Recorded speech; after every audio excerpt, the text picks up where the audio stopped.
nag-aral ako tungkol sa pambubudol. Naghanap ako ng tunay na nambubudol. Like criminal?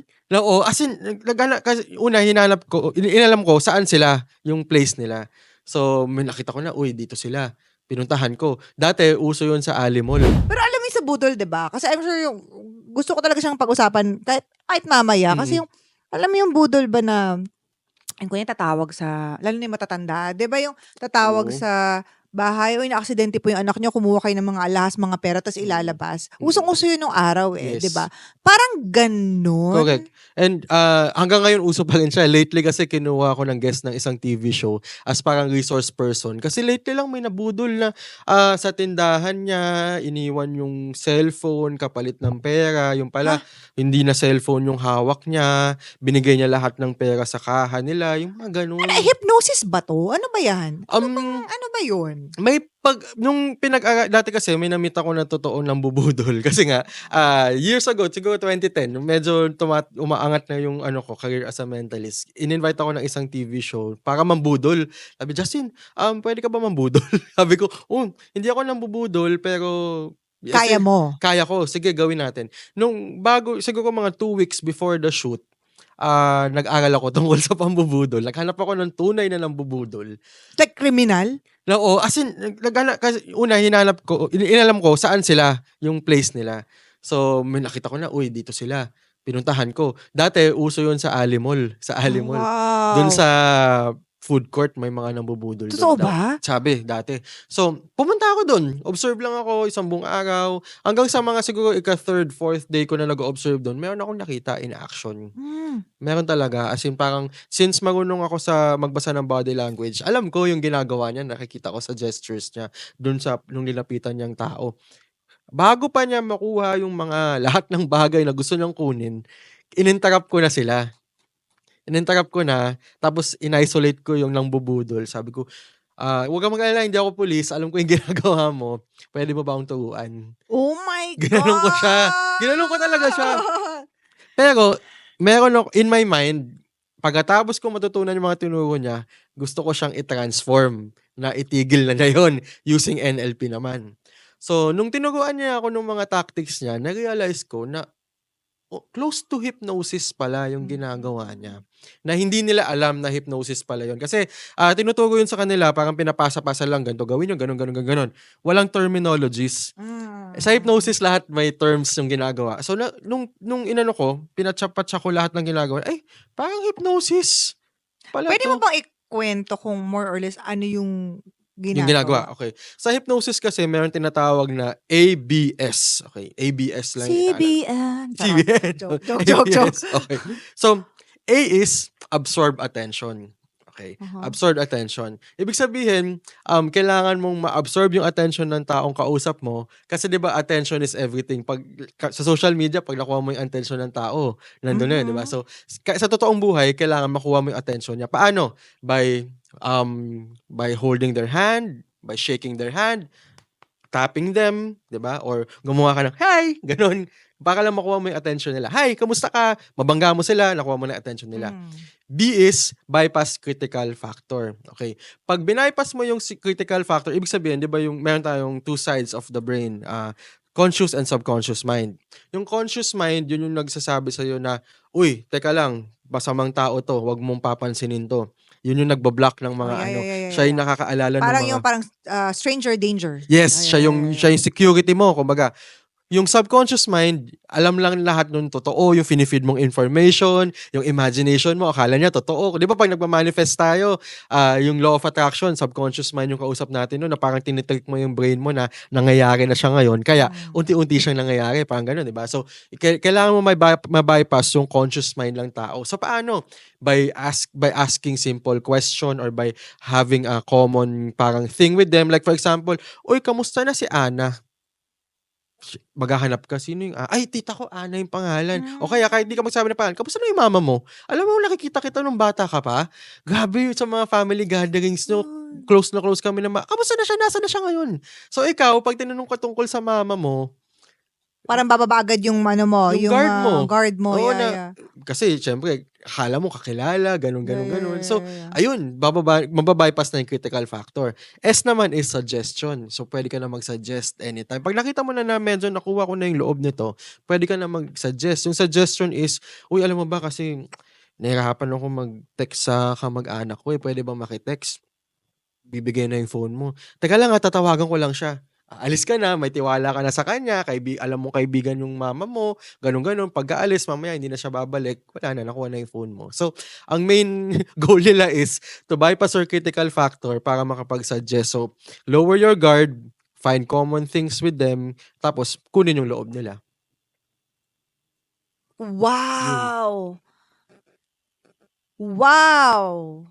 Tapos, Okay. Pero ano to, ang hypnosis to technically? hypnosis. Technically, Technically, kasi sa hypnosis naman kasi, may dagdag na, pwede kasi yung hypnosis kasi akala natin sleep, ganun. Oo, Di ba? yeah. Ang hypnosis, naranasan mo na yung naglalakad ka sa mall tapos parang lutang ka.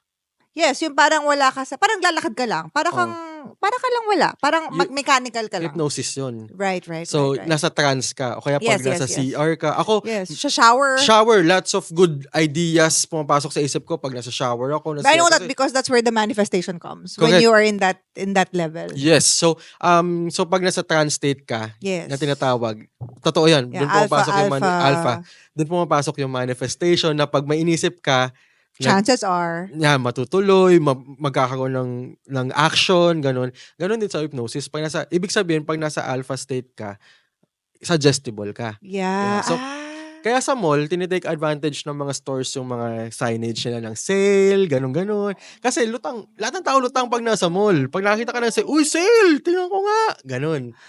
Alam mo, ang dami ko, very interested ako sa part na yan. And so when we get back, yan ang mga, paano natin magagamit yung practical. Hindi sa pambubudol, hindi sa pangkikriminal.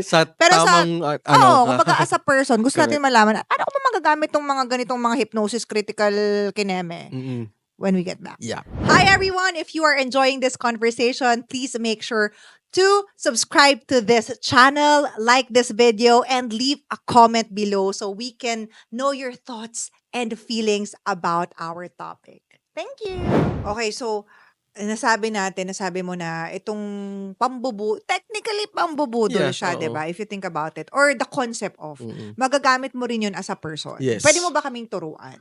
So, sana naman para sa kabutihan, diba? Tama. So, katulad nga sabi ko kanina, pagkatapos ko makakilala ng mga ganitong klaseng tao, pumasok sa isip ko na, importante pala yung intention. Yes. Because I believe your intention speaks louder than your words and your actions. So, if you have good intentions, good yung mga decisions mo the whole day, plus kahit hindi marunong magbasa ng isip yung kausap mo, nakikita at nararamdaman ng lahat ng taong intention natin, di ba? Yes. Nararamdaman It's natin energy. Correct. Nararamdaman natin kung masamang tao siya o hindi, di ba? Kung may masama ba siyang balak. Parang innate sa atin yun eh. Kaya naniniwala ako na whatever your intention is, nararamdaman ng ibang tao yun. So, doon ko na binago yung mindset ko. Dapat from now on, kasi aminin ko, nagawa ko talaga sa masama yung skills ko. Bago mo kami turuan, paano mo nagawa sa masama? Paano mo nagamit? Sige na nga. Number one. Spill the tea. Number one, natutunan ko tong lahat. Medyo teenager ako, mga 18, 19 years old, pa 20 na. Ganun. 17, 18, 19 years old. Bata ako noon, lalaki ako. Siyempre, gusto ko man babae. So, yung mga girls na nakikita, uy, ang ganda, paano ko ba siya makukuha? Ganon. So, kung nabanggit mo yung pick-up artist kanina, hindi ko kailangan pag-aralan yung napag-aralan nila kasi based lang sa body language nung kausap ko, alam ko kung anong gusto niya. Parang ganon. So, nakakakuha ako nun ng mga models. Totoo? Yeah, artist. Kasi tambayan ko, embassy. So, kung sino-sino yung mga nakikilala ko. Magagamit ko ba yan? Kahit babae, magagamit. Talaga. For boys. So, yun. Doon ko talaga siya nagamit sa pang-chicks nga. Pero nakakama naman ako ng bongga-bongga din kasi, syempre, masama nga yung intention ko nun. Hindi ko intention talaga yung magmahal, eh, 'di ba? Intention ko lang makakuha ng girls, gano'n, makuha ng Oh. yung maging jowa-jowaan sila, mga gano'n lang, 'di ba? So Hindi mo intention for kumbaga long-term goal yeah, relationship. buti na lang nung time na yun wala pang social media. Kung meron na, naku, sirang-sira na yung pangalan ko, 'di ba? Tama, Oo, tama, tama. na-post na ako nung mga Correct, yun, correct, pero correct, grabe. So, correct. sorry sorry Sorry. girls, Sorry kung napapanood nyo to. nagbago na ako ngayon, yan. Oo. Yan, so, Tsaka I heard that you mentioned nung last na interview natin na sa poker. yes, yan. Yung next ko naman na sasabihin talaga sa poker. As in, sumasali ako sa mga poker tournaments. So, kung naaalala niyo yung elbow room sa Metro O, Walk. sa Ortigas, Yeah, yes! lagi ako Alam mo, nandun. lumalabas talaga yung mga edaran mo. Oo no? nga eh, oo nga eh. Nagsara na yung elbow room na yun ngayon. So, alam niyo na kung ilang taon ako. So, Yun yung sa taas ba ng baba ng tinda ng mga DVD? yes, yun. Kahilera niya. Pag akit mo, kahilera niya yung bentahan ng mga DVD. So, yun, may mga poker, poker tables. Yeah, yeah, Pwede ka lang yeah. maglaro. Pero ang sinasalihan ko talaga, tournaments. Nananalo ko. Mm. Parang mga 3 or 4 times ako nananalo doon. Parang champion ng tournament? Champion, oo. Wow. Pero, one time, isa sa mga tournaments doon, since magkakakilala na kami, di lago-lago, biglang nag-flash sa TV yung yung special ko sa GMA, nag-flash. So, parang pinalabas siya sa gabing yun habang naglalaro Ay. kami. So, yung isang player, ikaw yun ganun. Ano yun, nakakabasa ka ng isip, yung title pa, Mentalismo. So, tapos yung preview, parang binabasa ko talaga ng isip yung mga guest doon. Sabi, nakakabasa ka pala. Kaya pala nananalo. Guys, panoorin nyo si Justin nandun. So, next na pagpasok ko sa Metro, ayun na si Justin, Ayaw na nila makipaglaro sa akin. Pero, nagamit mo talaga siya. Yung totoo ha. Yung pag-read mo ng minds, nagamit mo sa poker? Yes, kasi, di ba naglalaro tayo ng poker, titignan nung kalaro mo yung card nila. Ah. So, pagkatingin, titignan ko lang siya. Kung nagbabla. Yung alay, parang yung Oo. dapat poker face ka Kahit diba? poker face, malalaman mo kung maganda or pangit yung card niya. Yun. Oo. So, kung nakikita ko na pangit, okay. Kahit mag-bluff siya, hindi ko i-call yung bluff niya. Tuloy-tuloy pa rin ako. Ganon. Oo.